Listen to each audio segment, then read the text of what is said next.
Look at your hands right now. Empty, probably. No pen, no paper. You don't need either one today. But somewhere near you, a receipt, a notebook, a napkin with a phone number scrawled on it, there is still paper. And every sheet of it, all the way back, is the great-great-grandchild of a weed that grew wild in a swamp. You have never once had to make your own paper. For most of human history, that wasn't true. Someone in your ancestral line, going back far enough, spent real hours of a real life turning a swamp plant into the only object on Earth that could carry a thought across time. If that plant had never been tamed into something you could write on, almost everything you know about the ancient world would simply not exist. No pyramid records, no medical texts, no laws, no letters between people who are now nothing but names on a list. Stay with this, because the story you've probably heard about why papyrus eventually lost its 4,000-year monopoly is very likely a myth, and the real reason is far more brutal than one jealous king. For nearly 4,000 years, one plant stood between a human thought and forgetting it forever. Not stone, not clay, a reed. Its name was Cyperus papyrus, a tall, spongy-stemmed sedge that grew in dense thickets along the Nile Delta, in shallow, swampy water that almost nothing else humans wanted was growing in. Egyptians didn't discover papyrus. They industrialized it. Here's the process, and it's simpler than you'd expect. Workers cut the green stalks into sections roughly the length of your forearm, 20 to 48 centimeters. They peeled off the tough outer rind, exposing the pale, moist pith underneath. That pith is the part that actually became the page. The pith was sliced into thin strips and laid side by side. Then a second layer was laid crosswise on top, like a woven mat. Here's the part that should sound impossible. No glue, no adhesive of any, pressed together and pounded.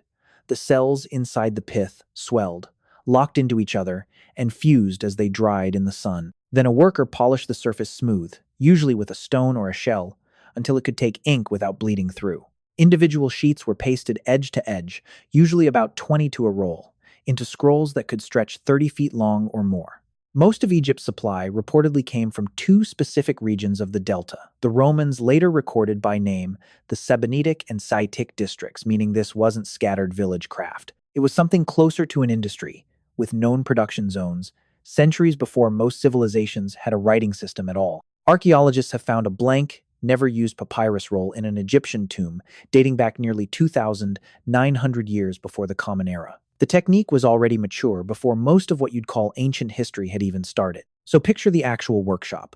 Workers wade into the shallow water at the marsh's edge, cutting stalks taller than they are with simple blades, hauling armfuls back to dry ground before the pith inside can spoil. Someone else strips the rind, someone else slices.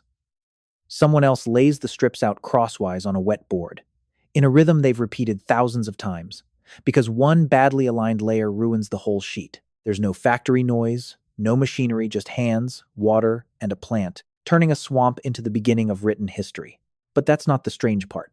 In 2013, French archaeologist Pierre Tallet was excavating a remote site on Egypt's Red Sea coast called Wadi al-jarf. What his team found there is now considered the oldest inscribed papyrus on Earth, a logbook, roughly 4,600 years old, kept by a middle-ranking official named Mirror. Mirror wasn't a king, he wasn't a priest, he ran a shipping crew. His diary records, almost day by day, his team of about 200 men hauling limestone up the Nile to a construction site at Giza, during the final year of the reign of a pharaoh you've definitely heard of, Khufu, the man the Great Pyramid was built for.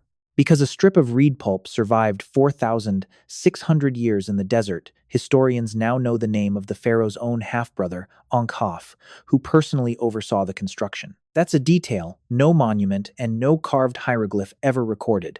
Only the paper did. Which raises a question worth sitting with. How much of your own history only survives because someone, somewhere, wrote it on something fragile enough to burn, rot, or crumble and it just happened not to? Here's where it gets uncomfortable. Papyrus was so valuable that ordinary Egyptians almost never got to touch it. The plant itself was effectively a state resource.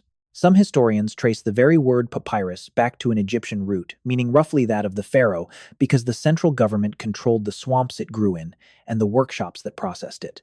A child training to become a scribe, one of the most respected jobs in the entire civilization, didn't get to write on real papyrus for years. They practiced on broken pieces of pottery and chips of limestone over and over, wasting nothing until they had earned the right to touch the actual material their whole career depended on. And papyrus wasn't only paper. It's easy to forget that, because paper is the use that survived in your memory.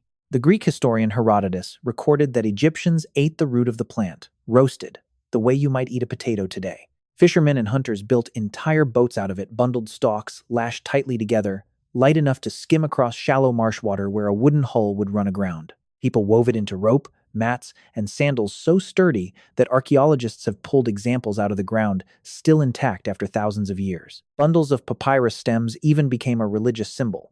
Tied into the ankh, the symbol the Egyptians used for life itself. One plant. Food, transportation, footwear, religion, and the entire information technology of a civilization, all growing out of the same swamp. Except the story doesn't end there. You've probably heard some version of this next story, because it gets repeated constantly.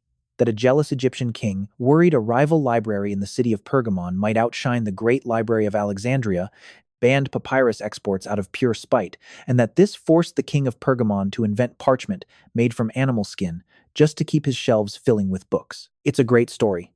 The Roman writer Pliny the Elder told it, centuries after it supposedly happened, as if it were settled fact. Except historians now think it's mostly fiction. Worse, writers had already described people using animal skins to write on centuries before this alleged rivalry ever took place. So what actually happened? The real reason papyrus started losing ground is far less dramatic and far more familiar. War broke the supply chain. A brutal conflict historians call the Sixth Syrian War tore through Egypt's economy in the 2nd century before the Common Era, and papyrus production reportedly collapsed by roughly half. When the plant your entire civilization's memory ran through suddenly becomes scarce, you go looking for a substitute not because a king got jealous, but because the swamp stopped delivering.